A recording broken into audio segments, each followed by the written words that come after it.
James, this is a rebellion, isn't it? I rebel. I rebel. That's the name of the show. What's up? I'm Andrew Fantasia. I'm Jen Urso. Hey, Jen Urso. You're looking good. Your hair's a little bit different from It's a little bit. I got it cut. Also, you're more alive than I remember you being, but that's okay. It's okay. That hasn't happened yet. It's a good look for you. Rogue One, Netflix. Rogue One, yeah, that's right. And Rebels, we're here to talk about I Rebel. Which is not on Netflix. It's not on Netflix. I wish it was. Strange. Can we pay thousands of dollars to clear the rights to Rebel Yell by Billy Idol so we can play it while we do these? No. Okay, next time. So this is I Rebel. This is our summer-long show where we're going to be rewatching, rehashing, re-reviewing everything about Star Wars Rebels all the way up to Season 4. This is Season 1. This is Season 2. And Season 3 is here. Is right there. It's not out yet. This is on my phone. If Lucasfilm, if you want to send us an advanced copy of the Season 3 Blu-ray so it'll be easier for us to do this, I'm not going to turn it away. Just saying. Just saying. Yeah, but I wouldn't give it to you. Now I'm sad. So let's dive in. Where every episode we talk about 3 episodes of Rebels and talk about why they're awesome and why maybe some parts aren't awesome. I don't know. We haven't really found any complaints yet, but if you want me to, I can complain. Oh yeah, James knows. James will find the. I will complain about everything. First of all, when I watch these ones, I was watching them on my iPad, and I didn't have my air conditioning on, so I was hot and irritable, annoying. Yeah, and then you kept texting me, "I love Rebels." That's it. That's why you text me like 7 or 8 times a day. All right, what's the first episode? So the first episode of today is episode 7 of the show. Out of Darkness is what it's called. We should turn off the lights. We should imagine it was just like shadows. You only see our eyes and this, and that's it. Man, we need some special effects.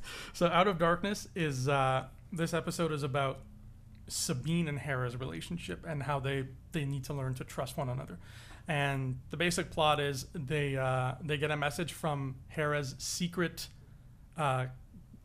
what's the contact? Trouble thinking about it. Well, they flat out say what the name of this contact is. Yes, the code name Fulcrum, which becomes a huge name in Star Wars canon. Mm-hmm. Anyway, it's all about like season 1 is all about who des Fulcrum, and now Sabine's whole issue, and we learn more later.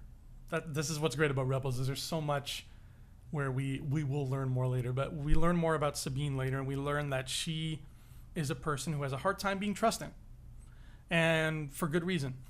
So in this episode, when obviously she's still relatively new to the crew, even though when we meet her, she's already part of it, she has a little bit of an issue trusting Hera, because Hera is taking these missions on from somebody in a cloak and hood that Sabine doesn't know about, and Sabine's not allowed to know details or anything like that. And Hera just keeps saying, trust me, I know what I'm doing, trust me. And Sabine's like, you know what? No, I can't trust you. That's not who I am. The Empire has taken all the trust out of me, and now I need you to be square with me. This episode, sorry, cut you off. No. This episode was like the Sabine Hera version of the Zeb Ezra episode we talked about last week. Yeah. That's what this one was. And this was, we still need this crew. You still need to know who these crew members are. And we haven't spent much time with Hera and Sabine necessarily. Like, they've been there, but they haven't been at the forefront. And now we're going to give you a reason to like these characters and to want to buy their Black Series figures. Yeah, exactly. Because that's what it's all about at the end of the day. And no, you're right. Up until now, it's literally been everybody else has had sort of a moment in the spotlight, but they've just sort of been in the background. And I liked it because literally Hera is my favorite character on the show, and like followed closely by Sabine. Like, they're my 2 favorites. So the first getting to know them in here, even though I've seen this episode like 3 times already, I get that little feeling like, yay, it's them, it's their episode. And so they do this shipping run for Fulcrum, and they end up on this weird like sort of asteroid kind of thing, which is a very cool setup for the action set piece of this, which is there's this hangar, and inside this hangar we don't even learn their name. They're just these monsters, these little crazy shadowy monsters. They look like evil Pokemon. And they can't be out in the sunlight. And these monsters kind of come crawling out of the hangar and try to kill them, but as long as there is sunlight, they can't venture far. And that's all well and good up until an asteroid blocks out the sun on this planet, and Hera and Sabine, whose fuel tank is broken and they can't get off, are stranded on this landing pad in the dark, and these creatures are coming after them. So that's the basic setup for this episode, and it's a great, like, so many shows, cartoons, even like great cartoons like The Simpsons, when you watch an episode, the first 5-10 minutes will have nothing to do with the last 5-10 minutes. I feel like Simpsons is guilty of that a lot. As much as I love them, Rebels, like in particular, this episode impressed me with just how much everything was about cause and effect. And from the first moment to the last moment, it all was, everything was a product of what came before. The reason that they have to fight these monsters is because their ship is stranded. The reason their ship is stranded is because the fuel line's broken and they didn't know. And the reason they didn't know was because Ezra and Zeb did a piss poor job of checking on the what's their ship called, the Phantom, the little one. Yeah. They did a piss poor job. The Ghost and the Phantom. The Ghost and the Phantom, and then everybody's codename is Spectre. So it's all themed. It's all ghost themed. I don't get it. Like my Halloween parties that nobody comes to. Because you don't have Halloween parties. Well, I have parties where it's me sitting on a couch with a bed sheet that I in February. On February 14th. One day you'll come. One day you'll come to these parties. But so that's just and they get this damage to begin with from a little chase with TIE fighters that they have at the very beginning. So everything is just so well mapped out. This is a great example of how you write a cartoon. That's not a great example of how you write a show. Yeah, any show. You're right. There's so much care put into these episodes, and it's weird because they're on Disney XD, but there's so much care put into them that you're just, you wish that they would just throw these storytellers the reins and be like, go make a live action Netflix show or HBO show or not ABC show. Yeah. But or like you know what, make 3 movies, enjoy. But I feel like this storytelling wouldn't work theatrically because even if it's 3 movies, it's only 3 movies, and they tell these great 20 minutes. The problem with Rebels is they're too short. That's the thing with the episode, especially going forward. You're like, oh, man, why isn't this an hour? But that's their storytelling. It's not. They don't wrap everything up right away. Like Rebels is wrapping up in season 4. Yeah, that's like 900 movies. I know. Right, like that, so that's why a show, I think, if they anyway, this is so side part right now, but if you just give them the Lucasfilm, give them the reins.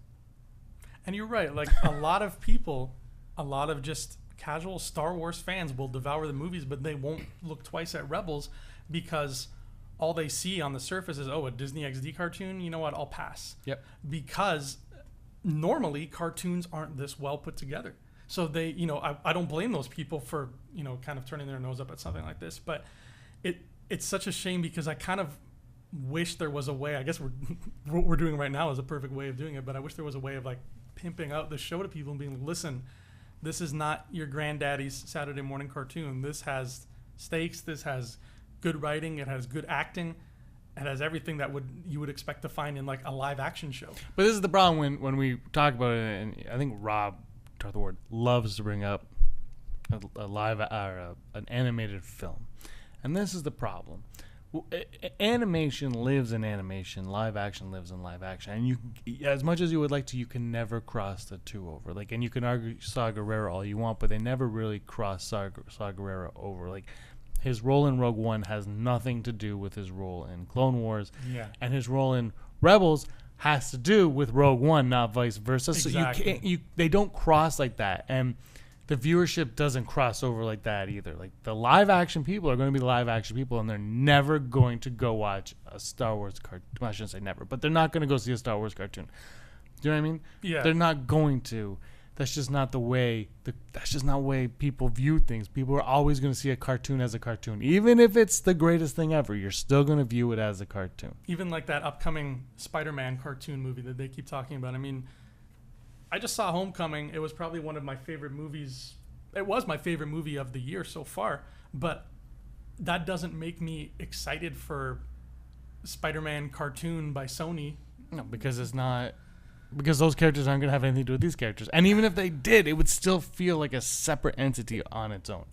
There's like a hierarchy to things where, not necessarily like to sound snobby about it, but it's like once you have an animated thing and then you translate it into film, a live action film, the film is always going to ideally top it in quality.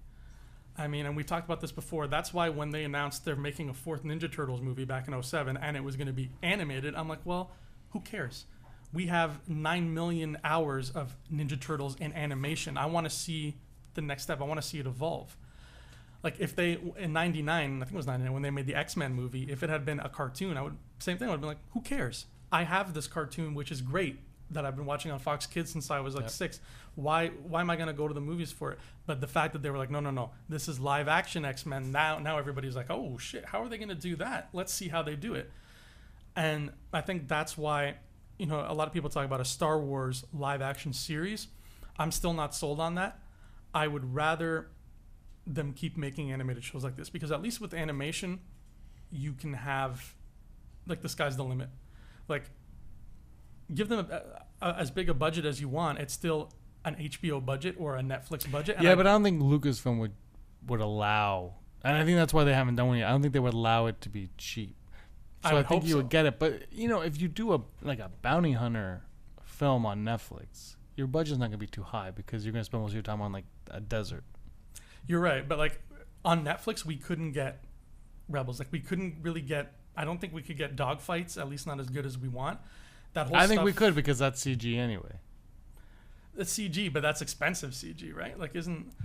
Yeah, but, I mean, they're going to make the money. They're going to make the money, but... And, like, not to jump ahead too much, but, like, the Bendu. I don't think we could get something like the Bendu on a TV budget. Especially what ends up happening with the Bendu. My argument is I don't think a TV budget is what it is. I think a TV budget for ABC making that garbage that they make... Like, I think that is... a TV budget, but I think Netflix. Are you saying you're not excited for the Inhumans, James? Oh my god, man! I had no interest in that, and then I saw the trailer, and yeah, that was rough. It looked like a bad Space Channel show. Anyway, but Netflix, I think Netflix or HBO or whatever would be Lucasfilm, and them would put the money in, and I think Netflix has the money. And that's where, and I think Lucasfilm would put the money in, and I think you would have double what you would get normally. Like, look at what Marvel's done with their TV shows on Netflix. Yeah, but they are very down to earth shows, so it would have to be a bounty hunter in this case kind of show. Like, it would. Have to be but if you're going to do a show, you want something like that because otherwise, everyone wants this Old Republic Netflix show, which would be cool. But would it not be better as a film anyway, so you can see it on the big screen? Then you can tell it in 3, 6, 9 movies Absolutely, or whatever, instead of, okay, here's 13 episodes of, no, just it might be better just like 9 episodes or 6 episodes theatrically. But a bounty hunter show, something like that would work. We're way off topic. We are. But to your point. That's our 2 cents. Adults do not like cartoons. Yet. But watch except for like Finding Dory and stuff. Those are great. Oh man, those are great. But those don't live in another world. They don't. They live in their self-contained cartoon awesomeness world. It's a vicious cycle, my friend. It's a vicious cycle of cartoon. You know what it is? Adults, especially a lot of adults that, not us obviously, but we're not really adults. But people do not really care for realistic cartoons. The cartoons that make the money that everyone gets excited for, the Pixar, the DreamWorks, the Minion things, bless you, all of that is they're all out of this world. Like, they're not realistic at all. They're cartoons, which is what they should be. Yeah, they take advantage of the fact that they're cartoons. So when you take something like Rebels and you put it in, people are like, it's a cartoon, and there's something about it trying to be a real story that's frowned upon by a lot of people. Not everyone. I'm not saying everyone. Stop writing. But you know what I mean? Like, that's just how people view it. But then, like, on the flip side of that, and again, I'm sorry, this is way side Akbar here, but look at one of the most well-reviewed cartoons of all time, the Batman animated series, and look how non-cartoony it is. Like, everybody, like, the physics of just the way people walk, the way they speak, everybody acts like a normal human being. Like, if nobody's like, there's none of that.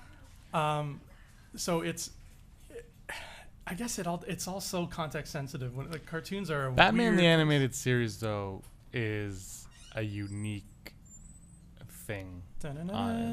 But like, nothing was before it like that, and there's nothing since then. Do you know what I mean? Like you brought up that Superman cartoon afterwards. didn't have that. You know, all the Justice League doesn't have that. Yeah. What is there? I don't know what it is now, but they just don't have it. There's Yeah, I something don't think about it's even that going now. that kind of hit in this moment right then, because the animation is good. It's not amazing in terms of, you know, because Disney does animation the best, I think, is like, because they spend the most money on it, so the movements are a lot more fluid. Yeah. So the Batman animated show was somewhere in between like the anime movements and like the Disney movements, and it lived in like this perfect world of realism, but could still have fun with it. I think Mask of Phantasm is probably on my top 2 or 3 Batman movies, and it's a cartoon. But yeah, that's a unique situation there, and I'm curious to see if we'll ever get. You could even argue maybe the Clone Wars were up to that as well. Yeah, I mean, the Clone Wars kind of set the bar that Rebels is now. Yeah, you know. but Rebels went the Disney XD, so they kind of were like, we're going the kid route, but if you're older, you'll clue in on these things. Yeah, they're on a fine line as well. It's a big tightrope act, like especially. I think they're doing a good job. They're doing a great job. Last couple notes about this episode before we move on is Zeb is eating something that looks a lot like waffles. Yeah, So waffles. I think waffles are canon now.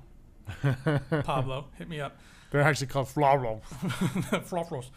And the second thing that I want to bring up is that this is the first time where we see, if I remember right, Ezra using his little slingshot. Yeah, I didn't remember. I was like, when I saw it, I was like, oh, I forgot about that. Yeah. Did I miss it? Yeah, I think this is the first time he actually like uses it and like gets a shot on something. And I want to learn more about the slingshot. Like, is this something he made, you know, as like a street urchin, or is this like, do a bunch of people in the galaxy have them? I literally just think this is something that they were like, you know, it'd be cool. 8-year-olds would love this. Yeah, And that's what they did. but I want to see more people with slingshots. Anyway, let's move on to the second episode of this coverage. This is episode 8. It is called Empire Day. Now, question. Empire Day. Is Empire Day also in Lost Stars? On Jaculan? Tarkin's there. Isn't that Empire Day? I think you're right. I think the opening scene Is Empire with Day. Tarkin's like giving that speech. Yeah, He's like, I'm talking, and this is Empire Day. I don't remember. I haven't read Lost Stars in like that was 2. word for word what the speech was. Well, obviously. I think you're right, because I remember, like, this isn't the only instance that we've heard of with Empire Day. I mean, I'm sure every planet has their own Empire Day. It's the day that the Empire comes and takes over your planet. Yeah. But Empire Day is also in the Lost Stars novel as well. Yeah, I'm pretty certain that they bring it up. And what Empire Day is, like the actual holiday, is it marks the celebration. It's the anniversary of the day that we see in Revenge of the Sith when Palpatine goes to the Senate and says, I'm making the first galactic empire. Great day. A great day. Great day. I mean, And that's if how you're- Liberty dies, with thunderous applause. I saw a meme that said that, and then it was Bail Organa saying, at least I didn't die from sadness.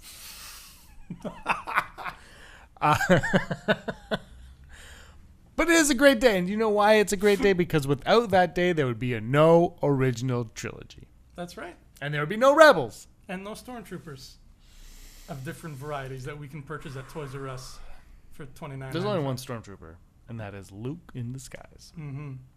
So that's what Empire Day is all about. It's, you know, everybody's celebrating that the Empire took over, which is funny because, you know, some people legit are like, to them it's the 4th of July. Yeah, which is kind of, we forget that's what it is. People, there were people that, Brock brought this up on episode 51 of the Rebels Scum podcast, where he's like, you know, you have a party, you follow your party. In our society, in our world, you are this side or that side, and you follow them. And sometimes your leader is the worst leader of all time, and you're still going to follow them because you're loyal. It's all about loyalty. And sometimes you're blinded and you think this is the best scenario we could ever have. But really it's a Sith taking over. And you're right. Like the loyalty aspect. I mean, when people rebel on the show, the Empire talks about them like, oh, you traitor, you have no loyalty to your Empire, where like they don't see like the complexities of it. Like, I'm turning my back to the Empire because they friggin' burned my people. But it's, you know, to them, it's just like, oh, you have to be loyal to this flag that we wave. Yeah, or they had to be burned because of X. Yeah. You know, like, which is totally reasonable because I love the Empire. Hail Empire Day.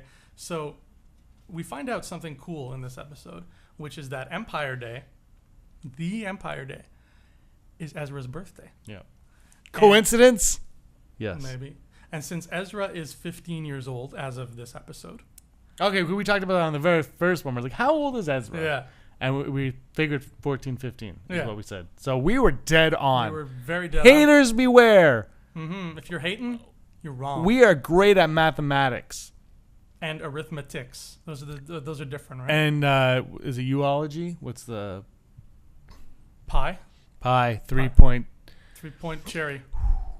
What? So- Pi Day's Super Mario. Yeah. So Ezra, we find out he is in fact 15 years old in this episode, and we find out that his birthday is on Empire Day, but he was actually born on the inauguration, like the Empire that day, the first Galactic Empire. That Ezra was being born on Lothal at that moment, which means he is exactly the same age as a certain Mr. Luke Skywalker and certain Miss Leia Skywalker. Yeah. Which seems weird because I don't want to get into spoilers, but Leia shows up, and I always thought Leia was older. yeah, she looks older than him. So and because they were pretty much born a few days later. I know time is after, kind of yeah. weird, but yeah, it was. So Ezra's older by like a minute. Yeah, Ezra's a few minutes older, but to the people, and we have theorized this ourselves about DJ in The Last Jedi and the possibilities of him may or may not being Ezra Bridger. He's not Ezra. Ryan Johnson confirmed Ryan it. Johnson has confirmed. That was like 2 weeks ago. Get up to date. I know, right? I'm sorry, Ryan. I don't go on Twitter because I'm not It was a Good celebrity. Morning America. Oh, Yeah, well, it was like a real. It I was a don't- real interview, and they're like, "So is Ezra in? No, what's Ezra?" He didn't say that. He said, "No, DJ's his own thing." Oh, okay. So sorry to ruin your point, but you're gonna get comments. You did. Yeah, I'm gonna get but it makes sense from this standpoint too, because if Ezra is the same age as Luke Skywalker, Benicio del Toro doesn't look as old as Mark Hamill does in this movie. No, DJ is definitely Snoke. Ezra's Snoke. Ezra Snoke, he's got scars, hair, lack of it, a nose. But this actually, to the Snoke crap, this also confirms that he cannot be Snoke, because Snoke says he saw the rise and fall of the Galactic Empire. So he would not really have seen the rise because he would have been just born and he would have been too young to really see the rise. He would have been around for the fall, obviously, or not. So he might, but you know what I mean? So I think that also exnays him being Snoke. Yeah. Sorry. But at least we get a time frame of Yeah. Ezra, which is good. And we got something happened in this episode that I want us to keep track of with another on-screen counter. We're gonna love our on-screen counters on this, where somebody actually uses the term "rebel scum." Can't see it. There we go. Which is our name. So This is a full Brock. that's a full Brock.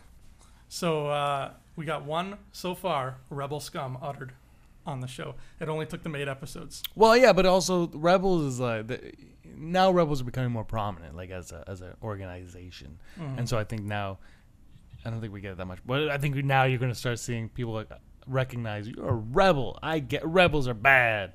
Let's make a bet. How many rebel scums do you think will be spoken throughout this whole series? Series or season? Series. Okay, that's not fun. 7. I'm gonna say 5. We're going high. Mark that down. Mark that down. There's Whoever gonna be wins 5 owes the other next one a Coke. episode. There'll be 5 next episode and then 12 going into the end of the season. Now, Empire Day is the first of a 2-parter, and But it's a 2-parter that doesn't call back to Empire Day as much as it calls back to. yeah, it's just sort of like, yeah, it's a 2-parter in the sense where it really like just morphs into the next episode, because we meet a character named Tseebo, who is a Rhodian, and he was friends with Ezra's parents. And Tseebo's got one of those things on his head like Lobot, everybody's favorite mute, bald Lando helper. And it's basically what they said happened was Tseebo he was a very smart guy, so the Empire hired him to be like a technician. And what the Empire does, because they're such great people, they take their technicians and they put these chips in their heads with this little wraparound thing so that it eliminates emotion and makes them more logical and thus more efficient. Good on you, Empire. What a spectacular thing to do to people. Yeah. So the whole episode revolves around, like, they find Tseebo after this Empire Day parade that they were just kind of like goofing off with and causing trouble. And Tseebo has plans in his head regarding, Imperial ships and stuff like that, all kinds of crazy plans. So the Empire's after him constantly.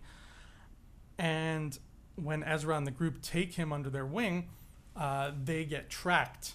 The Inquisitor places a tracking device. Sorry, I think it's Callus. Callus places a tracking device on the Ghost. So they have all this to deal with. They're running from the Imperials because they just basically crashed their Empire Day parade. And on top of all this craziness, Tseebo knows, he reveals that he knows what happened to Ezra's parents. Ta-da! Ta-da! So the episode literally ends with that music and that revelation, which leads us into the next one, Gathering Forces, episode 9. And this just sort of ties up everything that happened. And what happens in this, I made a note of this here because I wanted to bring it up, was that maybe I'm alone on this. Yep, you are.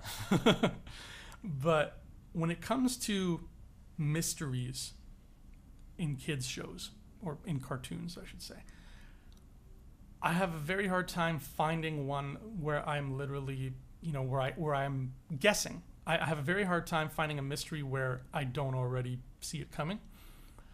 And from the very beginning of this series, we're made very aware of the lack of presence of Ezra's parents. Right away, it's brought up. It's the cards are on the table. Ezra's parents are not around anymore. And it could have very easily been the type of thing where they play with the fact, like, oh, where are they? And we would just be like, we know they're dead. But the way they do it, I don't know, it kept me guessing the first time I watched this show. Like, are they dead? Where are they? Tseebo knows where they are. Maybe they're out there somewhere. Maybe it's somebody we've seen before. So again, maybe I'm alone, but I was not, I didn't go into this already knowing what was going to happen to them. Did you feel the same way the first time you saw this? No, I totally knew because I'm a huge pod racing fan. Mm-hmm. And so I knew that they just left to do the pod racing circuit. Oh, okay. So it was like that song, The Way, where they just abandoned their children to go live the life somewhere else. Yeah. By Britney Spears. Well, No, I know, and I didn't think too much about it, but is this a clue into Ray? No. If it is, no, to be honest with you, I actually did not think too much about his parents because for whatever reason, viewers, audiences are fascinated by orphans. It's always got to be an orphan. Everyone's got to be Ray, Luke. They're all orphans. We're fascinated with, well, you grew up with someone that didn't birth you. It's like and so now for some reason that gives them the okay for the hero's journey. Like, you got to be an orphan to go on the, superheroes too. Superman, Superman now, his parents found him, but the old Max Fleischer cartoons, he went to an orphanage, I believe. That was like Superman went to an orphanage as part of his history. Like, Bruce Wayne becomes an orphan and Alfred. It's always that. So to answer your question in a very long-winded way, I never really thought of it because that's just, we're just like, well, yeah, of course he's an orphan. Yeah, and you're right. For the first few episodes, they sort of just kind of play it like that. Like, they just kind of brush it off, and then you start getting, like, at this point, and then moving forward until I think mid-level of season 2. Yeah, they play around with it. They're like, but is he? And normally when a cartoon does that whole but do they? I don't buy it. I'm just like, yeah, they're dead. I know. You don't keep trying to trick me. But with Rebels, maybe just because I'm just a Star Wars sucker, so I get overly invested. But with Rebels, I was tricked. I was on board. I was like, oh my god, okay, maybe they are out there somewhere. Like, they did a good job making me care. Whereas any other cartoon, I would have just been like, I know they're dead. Move on, for the love of God. Even Aladdin, the Disney Aladdin. His dad's not dead, dude. In that first movie, his parents are nowhere to be seen, and everybody, it's just an assumption made that, oh, he's an orphan boy on the street. But we learn later, okay, A, his dad's not dead, and B, there was an early cut of the film where his mother was very much alive, and he sings to her. He has a song, "Proud of Your Boy," where he sings to his mom. So it's cool when pop culture plays with that motif, and it's like, no. Just because you don't see the parents doesn't mean they're not there. And, his dad's the king of thieves, which is kind of like the Arabian version of Darth Vader. Do you think the new Aladdin live-action film starring Will Smith as a genie will be a 3-parter? Yes. Yeah, I'm looking forward to Return to the Fire with Homer Simpson doing the voice of Jafar. Oh, and that they It's stay like loyal to that. everything is the same. Jason Alexander. No, Jason Alexander shows up as Abi Small. It is the best sequel. I'm so happy that you know who Abi Small is. Why wouldn't I? It's one. God, man. I'm only 36. We scared my rabbit. Another thing that they brought up in this episode that I thought was cool was Sinar Fleet Systems, which is the company that makes TIE fighters. I think they make pretty much everything that the What a Empire flies. half-assed company. I know, right? But Sinar was one of those things, like, growing up when I first got involved in Star Wars was like, I would read these source books about the ships and stuff. So Sinar was always kind of in my vernacular. So now they're canon. Now they're canon. Dave Filoni knows everything about canon that there is, and he was like, I think he takes his cowboy hat off, and he has just pieces of paper folded like it's a draw. Everything's written, but it's all like things in canon, and he goes like this. Oh, today's canon is, and he's like, there it is, and he writes it down. And then when he doesn't get to it, the other story group decide that red crystals are bleeding.